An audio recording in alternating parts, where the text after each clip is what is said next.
The floor is yours for 5 minutes, please. Well, thank you so much. I appreciate the opportunity to speak to the committee, especially knowing that it's constituency week. So thank you for taking the time for that. I know how important that is to you. I'm here on behalf of Albertans and Canadians who are struggling with severe financial pressures. They're increasingly desperate because they're facing a cost of living crisis not seen in decades. Over the last 2 years, inflation and high interest rates have driven up prices on everything from food to gas to housing, things that Albertans rely on every single day. Families are being forced to make tough choices just to put food on the table. Businesses are having to make sacrifices to keep the lights on. Social services are under intense strain as more and more people reach out for help, many for the first time in their lives. Albertans and all Canadians need common sense, compassion, and responsible government to prevail. That's why I'm urging you today to heed the calls of Canadians across the country and suspend the increase in the carbon tax on April 1st. The carbon tax has contributed to and worsened Canadian stress and financial pain. Despite the federal government's claims that Canadians benefit from rebates, the carbon tax on a net basis will cost Albertans more than $900 this year if the tax is implemented. The federal government's own parliamentary budget officer has also said that the cost to each Albertan will more than triple in the next 6 years to a staggering expense of $2,700 net by 2030 to 2031. This isn't just reckless, it's immoral, and it's inhumane. And the added pressure will ruin countless lives, futures, and dreams. It's a weight that Canadians can't bear. And that's why Alberta has been calling on the federal government to eliminate the carbon tax since 2019. Let me repeat what I've said many times before. We understand the importance of achieving carbon neutrality, and we can manage it together as a nation without punishing everyday Albertans.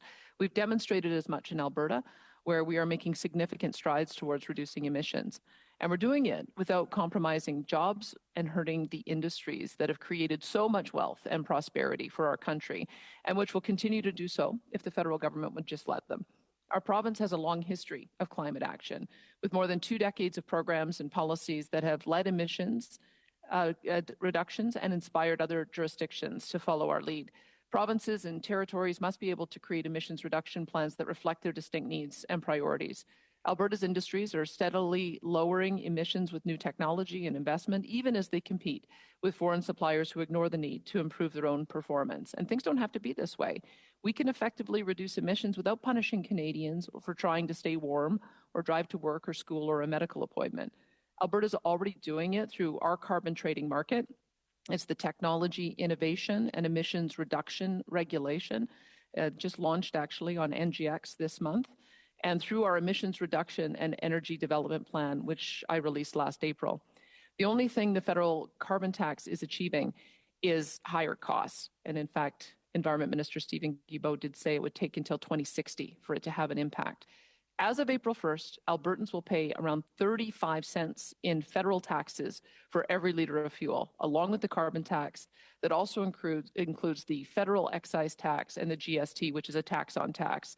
The price of natural gas, which Albertans rely on, will also be affected by the carbon tax increase. The carbon tax increase on natural gas is going up to $4.09 a gigajoule, which is more than double the base price of natural gas, which today stands at about $1.72 a gigajoule. The so-called solutions the federal government is to increase the carbon tax on something that is life or death for Albertans in the extreme cold of winter. And I will say that is, again, inhumane. It begs the question, how far will the federal government go to make life even more difficult and expensive when so many Canadians are already struggling? Alberta municipalities, schools, and healthcare providers are telling us that they need to make cuts and borrow from elsewhere in their budgets just to accommodate the upcoming carbon tax increase. And yet we hear repeatedly that affordability remains a top federal priority. So I'm calling on the federal government to match words with actions. This means working with the provinces to ease Canadians' burdens and strengthen the Canadian economy. Serious challenges like affordability and emissions demand serious responses, and an increased federal carbon tax is nothing of the sort. And Canadians don't want it. You only need to look across the country to see premiers across party lines, 7 of us, and the people they represent stand up against it. If the federal government wants to protect Canadians' quality of life, it should step up and cancel the carbon tax increase immediately. At the very least, the federal government should apply policy equally across the country. We've heard the Quebec representative say several times that Quebec does not pay the fuel tax. And we also would like to see an exemption on all forms of home heating, not just ones that are centered in Atlantic Canada and on a particular type of fuel. It must do this for the sake of fairness for all Canadians. The people of this country deserve nothing less. Thank you for your time, and I'm happy to take questions. Thank you, Premier Smith.